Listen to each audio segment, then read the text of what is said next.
Good afternoon. How's everybody doing?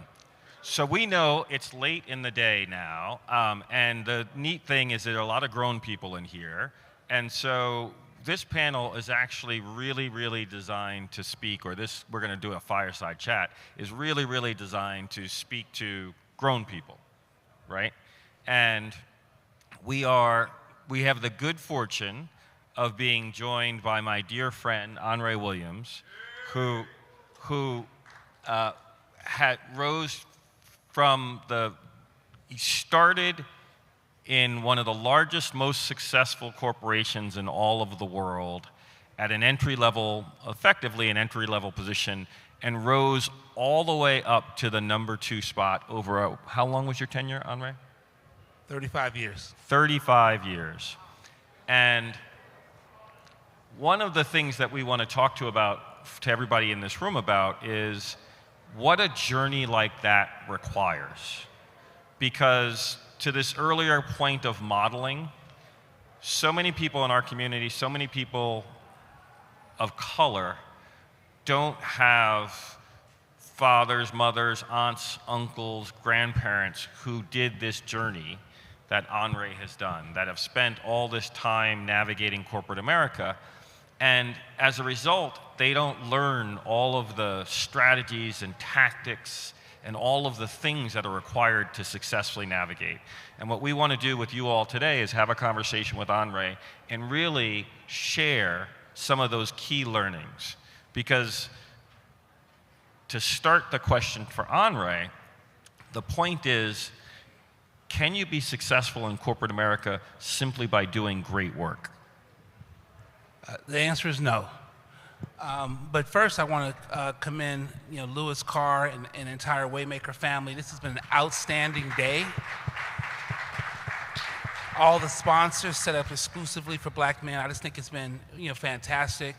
I know what was done in Chicago, now bringing it out west in this venue, also owned by Black men. I just think it's phenomenal with BET sponsorship and support. I think it's great. As you mentioned, Scott and I have known each other for a long time. I work for American Express. I started as a summer intern and rose to over 35 years to end up being CEO of American Express National Bank and also running 2/3 of the company. And it's a long journey, but to answer your question directly, doing hard work and good results is insufficient to have a successful career in a corporate environment. Right, and it's really important for everybody to hear that. I did a stint where I ran human resources for a large company, and one of the things that I would discover is that so many people of color who were first generation in corporate America, they actually thought that really doing great work and working hard was actually all that was required to get you to the top. So Anre, talk about the other things that are important. Well, for many people who work in an environment where you're the minority and people don't see a lot of you.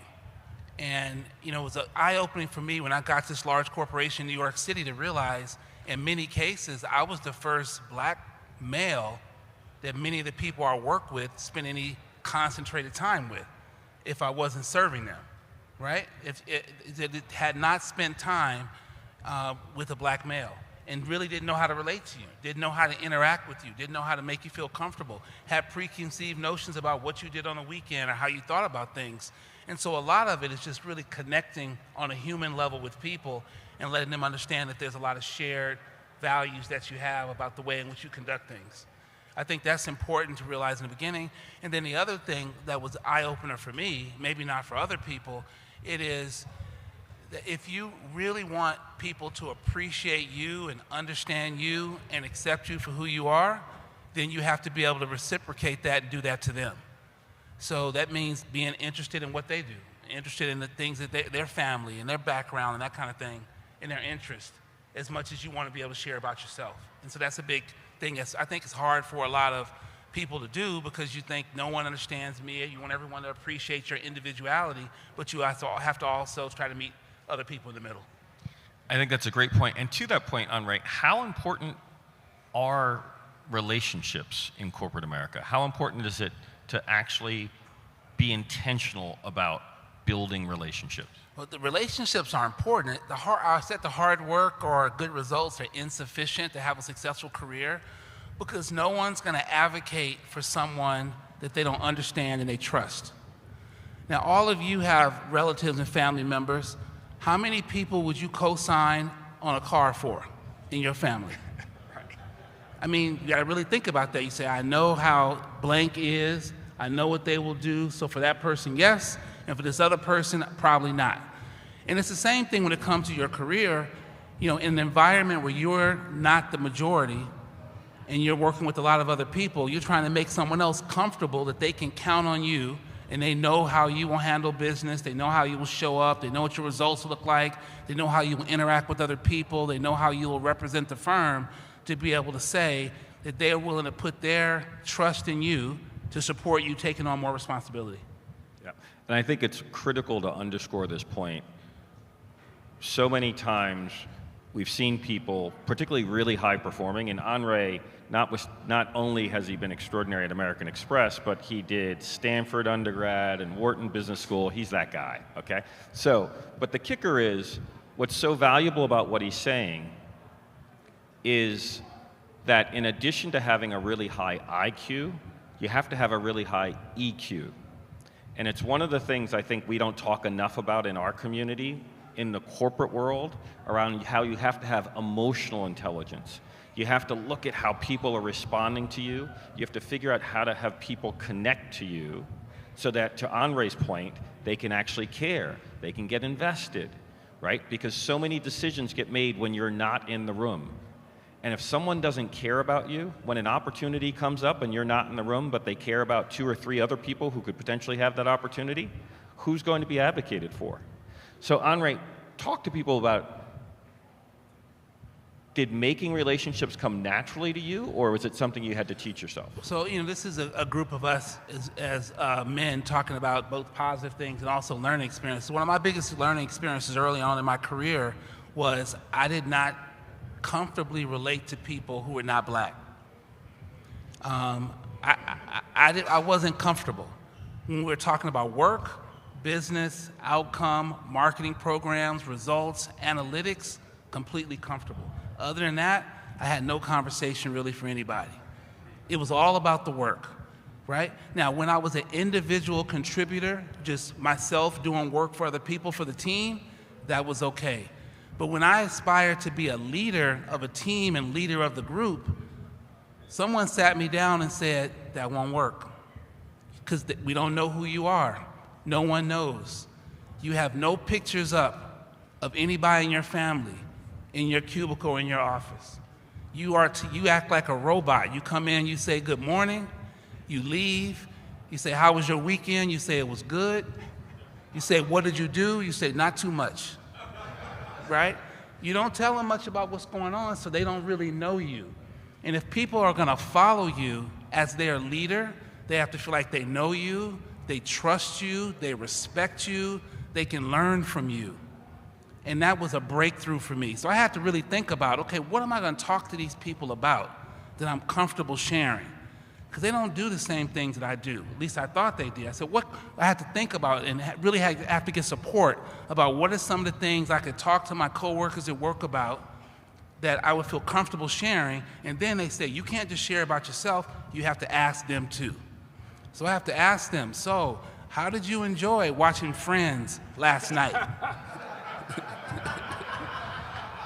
I've never seen an episode, not one, right? I had to ask them because they didn't know. I mean, what did you do on the weekend? I had to be comfortable saying, well, I went to go, what did you watch last night? I watched BMF.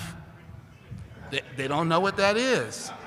They don't understand. So I have to think, maybe that's not a good one to share. So maybe I have to think about another show or another movie that we could then talk about that would be on Netflix or something people would be comfortable with. So I had to really find those stories. And so one of the things I found was when I talked to people about things that I shared with them and I asked questions about their background and I was genuinely interested, then it worked better. And what helped is being a parent, right? I had kids, I was married, and I would ask them, you have kids, how old are your kids? Oh, you have a daughter. Really? What's your daughter's name? They had to remember it. I couldn't just ask and then ask the same question 2 weeks later, what's your daughter's name? I had to really remember it. How old is she? What kind of things is she into? And you start to see the barriers come down because you're talking to people on a human level, and they realize you have a 6-year-old, they have a 12-year-old, you've been through X, Y, Z. I mean, I think that's really what's important. And I don't think that's really being taught to people who are black, who are going into spaces where you're not the majority, where you're in the minority. Right now, if you're working at BET and everyone's black, you have a common culture in some ways to be able to communicate. When you work at American Express, I will tell you there were very few meetings and interactions I had where there were other black people in the room. And then when it happened, we'd be excited, we'd see each other. And it's not often. And then over time, when I started building my teams, I made sure they were diverse. And I was building other leaders. But that's one of the things I learned early on, was I had to be able to connect with other people, express myself, but also be interested in them and build rapport. Yeah, and I appreciate you sharing that, Anre. And I will tell you all that you cannot be a successful executive in corporate America without the ability to build substantive relationships with other people. Doesn't matter how talented you are, doesn't matter how smart you are, you absolutely have to be able to build allies and get people who are invested in your journey and invested in your And what success. I say to people is you may do well at your job, but you won't have a career where you ascend unless you can build relationships and make people comfortable with who you are, how you think, how you lead, and how you respect others. Yeah, I think that's great. Now let's talk about this. You used the word ascend. As a black man, how did you find the corporate response to your ambition? Did corporate America support you being ambitious? Did it process your ambition as aggression, as a conceit? Talk about that. Well, first I had to round off the edges, because when I started working in corporate America, I said, I'm smart, I'm talented, I have a lot of work product to be able to help, and they were lucky to have me, is the way I went in thinking, right? When you get there, I realized that won't get you too far, because people have to believe that it's not all about you, it's about how you can help others. And so you have to be a part of a team, not an individual contributor. And they have to know that you can work well with other people, you're willing to share on the presentation, you're willing to share credit for things that you do, you're willing to collaborate with people in other areas of the company, other departments. It's about working with other people. That part I understood because I'm an athlete, had always been part of teams. I know what it's like to have good teammates. Teammates are not so great, you want to be a good teammate, so you work with other people. And so that part was important, but I had to change my approach and start thinking about us and less about just me. I like that, but let me ask you this question. Because they tell everybody to kind of, smooth those edges, don't let your ambitions be so visible, right? But then sometimes that causes people to lean back a little bit and everybody starts racing ahead. So how do you strike the right balance between how you advocate for yourself and how you kind of get people to give you the opportunities you should have without it being seen as you being about you? Well, I think that's the emotional intelligence that you were talking about. If you don't advocate for yourself, then it may never happen. So you have to make sure that you're doing things that are helpful to the team, you're doing things that are helpful to the company, that you're doing good work, but when it's best is when other people highlight the things you've done. Yeah.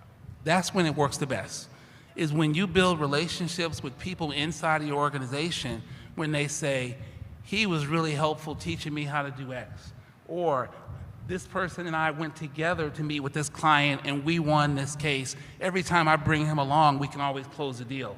When people hear that, they start thinking that you're someone that adds value and they want you to do that more. Right, I believe that. Do you all remember when Hamilton was a big thing on Broadway, there's the song, I Want to Be in the Room When It Happens, right? And that really landed with me. And what struck me, and I was really thinking about it, and I was going back into these meetings in corporate, BET is owned by a Paramount, a big corporation. And I would observe that if you think of this room that everybody wants to be in, the room where it happens, that people of color were hopeful that they would one day get tapped to be invited into the room. Hopeful. Men of color were a little bit more kind of confident that they would get there, and And white men were like, y'all should have put me in that room 5 years ago, right? I mean, it was amazing. The sense of entitlement was just extraordinary, right?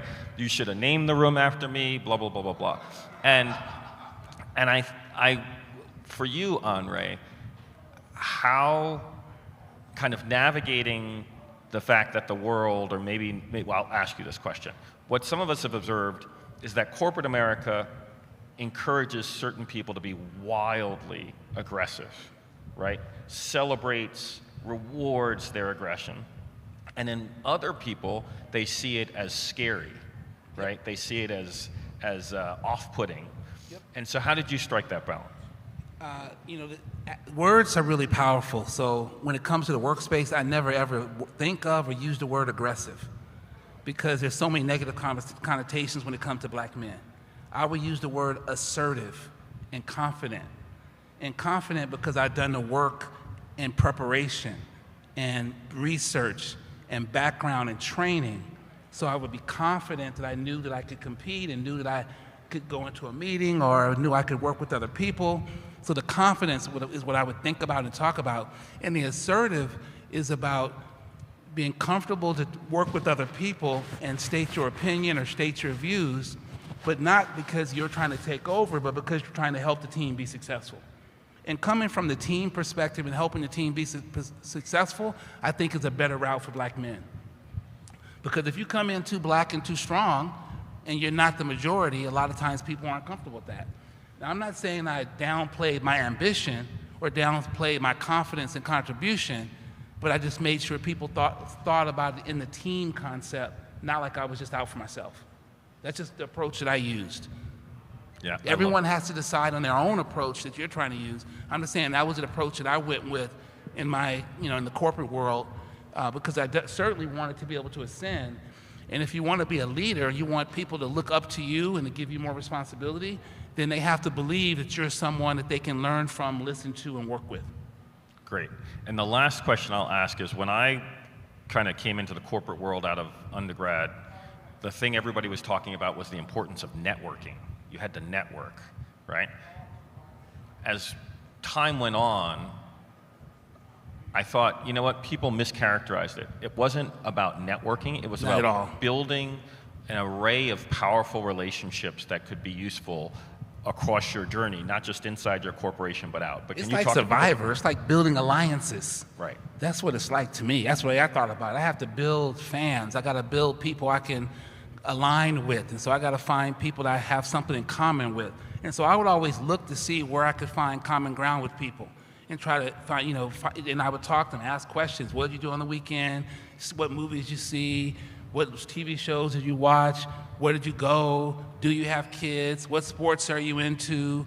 Just try to find places that are common, so then people will see, well, you're not the black guy, you're the person who likes to run, who likes to exercise and go to the gym after work.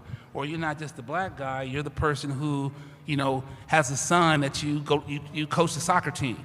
Or you're not just a black guy, you always take your daughter to ballet and you're into that, right? So whatever that is, it's just something where you're trying to connect with people. And sometimes I shock them and I watch something I have no interest in just so I could talk to people about it at work, and they realize, oh, you're not that different than me because you too, watch that show or that movie or whatever it is. And so now it was like romantic comedies, because I would watch some of those and they were like, oh, I wouldn't think somebody as aggressive and black as you would watch that romantic comedy. They don't say it, but you can see the thought bubble. Right. And that's what I would do to try to connect with people. So you have to have some type of strategy in the corporate world. That's great. And one thing I want to say to make sure that we don't leave this isn't just about building relationships with people who aren't black, right? Because there's an extraordinary network of black professionals and executives in this world that are available to people who are really trying to make things happen and do things that you can tap into and have it help you. Anre and I were actually introduced. We were kids. We were young executives. We were part of this organization called the Executive Leadership Council. And we were the youngest people at the time in the Executive Leadership Council. We're at this meeting with, maybe there are 1,000 people in the room, and the executive director comes over to my table, says, "Come here, kid," grabs my hand, walks me across the room, and he says, "You two need to know each other. You guys are going to have amazing careers, and you guys need to support each other on this journey. We're two different companies, two different industries, but you guys need to support each other on this journey, and we've been doing that for double-digit decades now, so, or double-digit years, so. Nope, it's been a great partnership. And if there's anything I would just say, my last comment, if there's nothing else you remember, as black men, if you want to be leaders, then you have to have people follow you. And in order for them to follow you, they have to trust and believe in you and know you and believe that you are looking out for them. And so if you want everyone to follow you, all those people have to believe that you understand them, you care about them, you want to help them grow, and they can trust you. And that's really what leadership is all about. Well, first of all, before you guys leave, I wanted to come up here and give you guys some special recognition. The reason that the WayMaker Summit is here today and yesterday is because Scott Mills has been supportive of the WayMaker Summit from the very beginning. And we talked about putting it up against BET Awards weekend. He said yes. So let's give Scott a big round of applause. Thank you, Louis. Thank you. And this young man to his right, Anre, he's a super brother. I mean, and he's a brother. Now he's got his corporate role on now, but we are on the United States Track and Field Board Foundation together. I done hung out with him for a week, weekends. He's a brother, all right. The Oakland thing is real, all right. So please take the advice that he's given to heart. I've called him many times for advice. I've called him like, I'm getting ready to choke somebody, Anre, I'm gonna choke him, all right? And he really, he's sincere about it, because he's been there, he's done that, and that's what makes him such a special brother. So I wanted to give you guys both recognition for your support of the WayMaker brand, for your personal support of Louis Carr, because Louis Carr could not have been at BET for decades without this gentleman right here. Well, so thank you. Thank you, brother. And I do want to say this. The greatest privilege about working at BET is the extraordinary relationships that you get to build with extraordinary people. And Louis and I have been working together for nearly 3 decades. And it's been the most amazing partnership. And when Louis invited me to participate in these 2 panels, I said yes, because these 2 panels are exactly what WayMaker is about, right? The first is fatherhood.